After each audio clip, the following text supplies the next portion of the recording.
Good morning बच्चों. बेटा today our topic is reactions due to benzene ring. Now reactions due to benzene ring in what? In phenols. benzene ring ਦੀਆਂ reactions ਦੇ ਕਾਰਨ phenol ਦੇ ਵਿੱਚ ਜਿਹੜੀਆਂ benzene ring ਨਾਲ reactions ਹੁੰਦੀਆਂ. ਕੱਲ ਅਸੀਂ ਕੀਤਾ ਸੀਗਾ reactions of phenols due to OH part. ਅੱਜ ਅਸੀਂ ਕਰਾਂਗੇ reaction of phenols due to benzene ring present in the phenols. बेटा phenols ਜਿਹੜੇ है ਉਹ simple ring ਨਾਲੋਂ ज़्यादा reactive ਹੁੰਦੇ हैं. मतलब अगर मैं comparison करा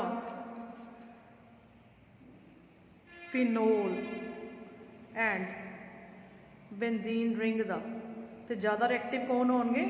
phenols. क्यों? क्योंकि उन्होंने दे विच बहुत ही ज़्यादा reactive या बहुत ही ज़्यादा रिंग नू एक्टिवेट करने वाला OH पार्ट है. ये OH part ortho para directing है. बड़ी बार तुसी कीता है. ठीक है बेटा. ये चलो मैं पहला तुहानू दसता है कि रिंग च फिनोल दे विच OH दी रिएक्शनस तो इलावा रिंग दी रिएक्शनस भी बहुत होंदी है. उसका रीजन की है कि रिंग फिनोल दे विच OH एक्टिवेटेड पार्ट हैगा जिहड़ा रिंग नू एक्टिवेट कर दिंदा है. किन्हां लई एक्टिवेट करता है? इलैक्ट्रोफिलिक सबसटीट्यूशन रिएक्शनस लई. बेटा मैं जो कहा मैं उन्होंने एक बार फिर तो रिपीट कर दी भी है. कल असी किया सीगा reactions of phenols due to OH part. अज असी करांगे reaction of phenols due to ring.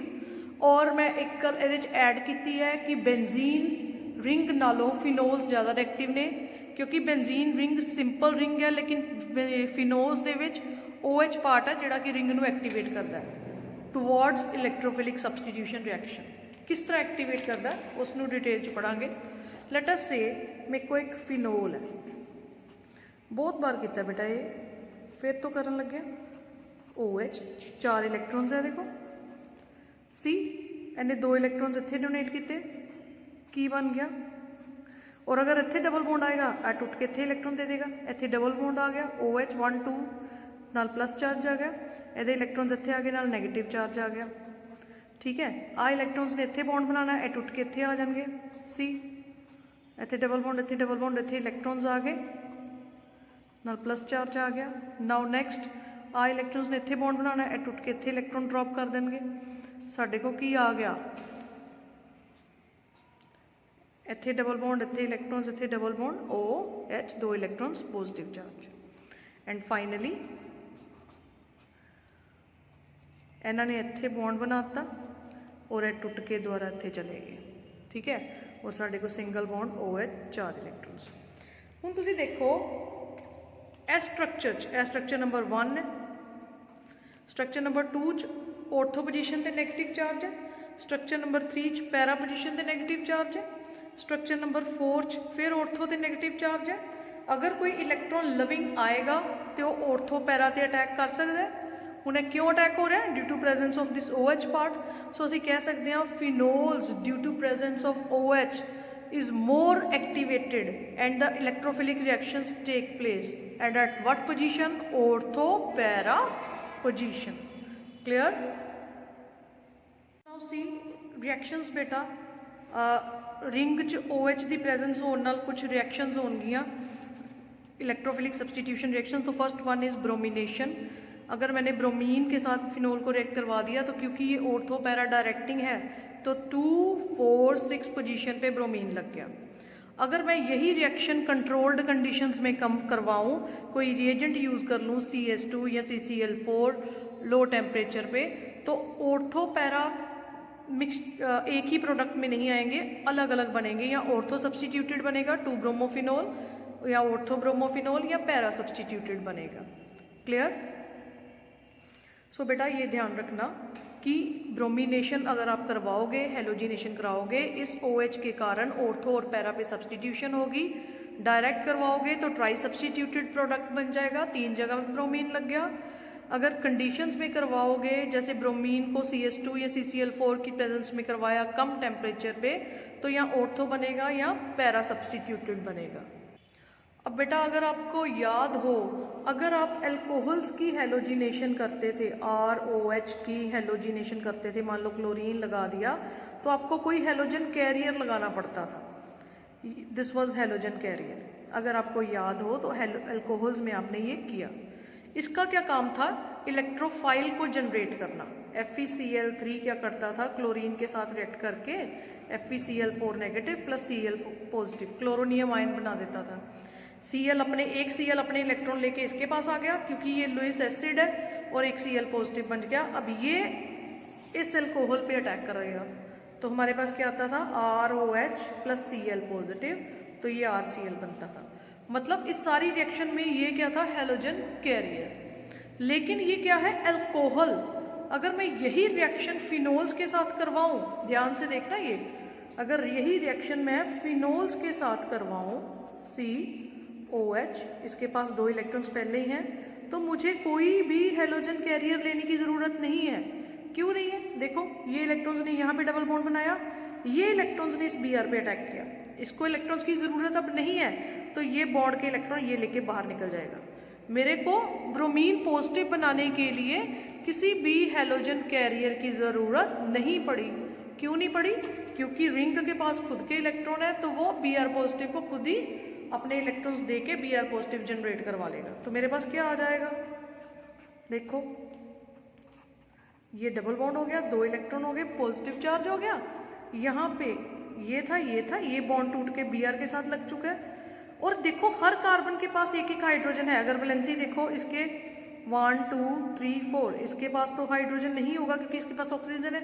इसके पास 1 2 3 एक हाइड्रोजन भी होगा। इसके पास 1 2 3 बॉन्ड हाइड्रोजन हर कार्बन के पास है, तो प्लस साथ में Br नेगेटिव आ गया। अब क्या होना है बेटे?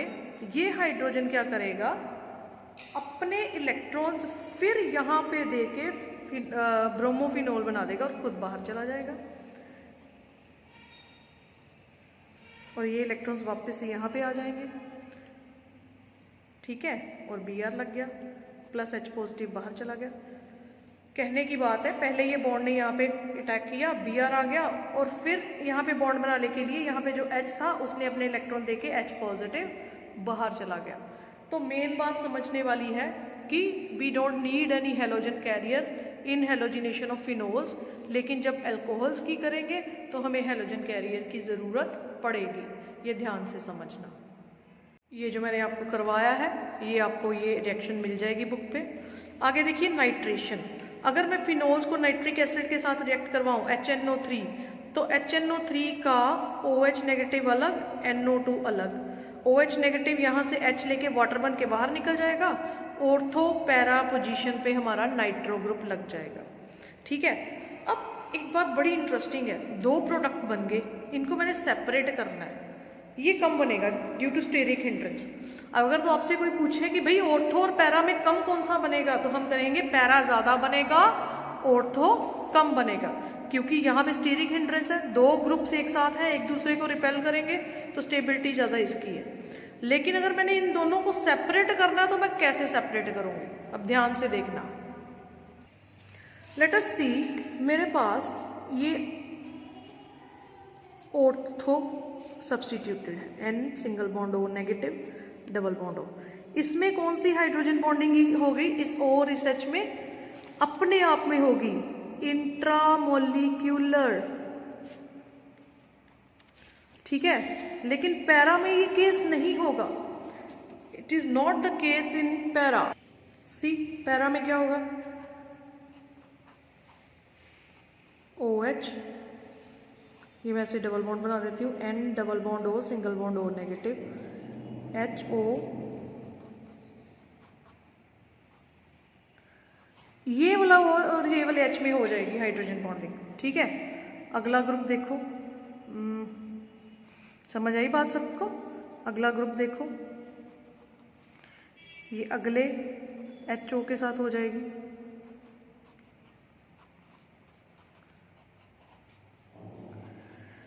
यहां पे इंटरमोलिक्यूलर हाइड्रोजन बॉन्डिंग है, इंटरमोलिक्यूलर। क्लास में मैंने आपको बहुत बार एग्जांपल्स दी हैं इंट्रा और इंटर की। ये एक ही बच्चा आपस में अपने दोनों हाथ पकड़ के बैठा हुआ है, ये अलग अलग बच्चों ने अपने एक एक हाथ से पकड़ के लाइन बनाई हुई है। तो अगर हमने तोड़ना है तो ये तो पहले ही सिंगल है, तो ये तो नहीं टूटेगा। तो फिर अगर हमने बॉयल करना है तो ये तो बड़ी जल्दी बॉयल हो जाएगा, लेकिन ये तो सारे मॉलिक्यूल जुड़े हैं, ये बॉयल होंगे नहीं, ठीक है, ये बॉयल होंगे नहीं, क्योंकि ये एक के साथ दूसरा, दूसरे के साथ तीसरा जुड़ा है, लेकिन इसको किसी के साथ जुड़ने की ज़रूरत नहीं है, इसने अपने आप में बॉन्डिंग कर दी है, तो ये फटाफट से बॉयल हो जाएगा, ये बॉयल नहीं होगा। तो इस तरह हम इनको स्टीम डिस्टिलेशन करके अलग अलग कर सकते हैं, ये फटाफट निकल जाएगा बाहर, ये नहीं निकलेगा। क्लियर? अब आगे देखिए अगली रिएक्शंस बेटे, ध्यान से देखना। नाउ सी, अगर मैंने OH को नाइट्रिक एसिड के साथ रिएक्ट करवाया in presence of sulphuric acid, तो ट्राई सब्स्टिट्यूटेड प्रोडक्ट बनेगा, ये याद रखना। And this is picric acid, ये बड़ा इंपॉर्टेंट है। देखो सिंपल नाइट्रेशन करवाई है लो टेम्परेचर पे, तो ऑर्थो या पैरा, और दोनों का मिक्सचर बनेगा, ये कम बनेगा, ये ज़्यादा बनेगा। ध्यान से सुनना, सिंपल नाइट्रिक एसिड के साथ रिएक्ट करवाई तो ऑर्थो प्लस पैरा बनेगा, दोनों का मिक्सचर बनेगा, लेकिन ज़्यादा कौन बनेगा? हर रीज़न आपको आना चाहिए, ज़्यादा para. Why? Because it is stable और इसमें स्टेरिक हिंड्रेंस है। दोनों को कहीं सेपरेट करना है तो कैसे करेंगे? स्टीम डिस्टिलेशन से। ये फटाफट उड़ जाएगा क्योंकि इसने किसी के साथ बॉन्डिंग नहीं की, और ये लेट इवेपोरेट होगा या इसका बॉइलिंग पॉइंट हाई होगा, क्योंकि ये एक के साथ दूसरा मॉलिक्यूल जुड़ा है। और अगर यही नाइट्रेशन में सल्फ्यूरिक एसिड की प्रेजेंस में कराऊँ तो tri substituted product 2,4,6 tri nitrophenol, और इसका नेम है picric acid. This is very important, the name is picric acid, very very important बेटा। सो ये चीजें ध्यान देना। The next reaction is nitrosation. अगर मैं HNO3 की बजाय HNO2 के साथ रिएक्शन करूं तो वही ऑर्थो पैरा सब्स्टिट्यूशन प्रोडक्ट बनेगा, पैरा नाइट्रोसोफिनोल, और इसकी फर्दर ऑक्सीडेशन करूं तो पैरा नाइट्रोफिनोल। पहले HNO3 की बजाय किसके साथ करी? HNO2 के साथ, पैरा नाइट्रोफिनोल। फिर इसको फर्दर ऑक्सीडेशन करी तो पैरा नाइट्रो, पहले पैरा नाइट्रोसो बना, NO लगा। नाइट्रिक एसिड की बजाय नाइट्रस एसिड के साथ कर रही हूँ तो पैरा नाइट्रोसो, फर्दर ऑक्सीडेशन करूंगी तो पैरा नाइट्रो। आगे सल्फोनेशन, फिनोल सल्फ्यूरिक एसिड के साथ रिएक्ट करता है और मिक्सचर ऑफ प्रोडक्ट्स बनते हैं ortho para substituted. Low temperature पे ऑर्थो सब्स्टिट्यूट आइसोमर ज़्यादा बनेगा, हायर टेम्परेचर पे पैरा आइसोमर ज़्यादा बनेगा। फिनोल सल्फ्यूरिक एसिड के साथ रिएक्ट करवाई, लो टेम्परेचर पे ऑर्थो पोजीशन पे SO3H लग गया, हाई टेम्परेचर पे पैरा पोजीशन पे SO3H लग गया। ठीक है बेटा। आगे Friedel craft alkylation, very very important reactions. ठीक है, ध्यान से देखो।